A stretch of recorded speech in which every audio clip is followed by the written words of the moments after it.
If you guys like the content in this video, please leave a like and subscribe to stay in tune with future videos. How's it going today, YouTube? It's Camayah Films. Welcome back for another tutorial. Today I'm going to be showing you guys how to do a simple retime effect in Final Cut Pro with no plugins required. The video I'm going to be using today is from a French Montana music video. The link will be in the description. So before we get started today, I'm just going to show you my version of the effect so you guys can see what it looks like. Let's get right into it. After narrowing down the footage that you're going to be using for today's effect, drag it down into the timeline. For the sake of this tutorial, I'm going to be using the footage from the French Montana music video to demonstrate this effect.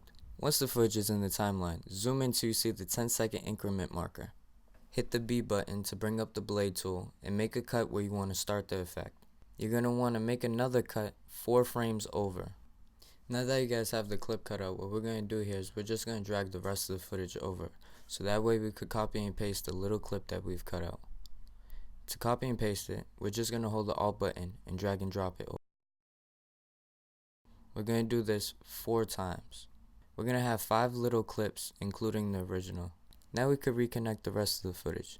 Now out of the 5 clips that we created, you just want to click on the second one and go to the retime settings.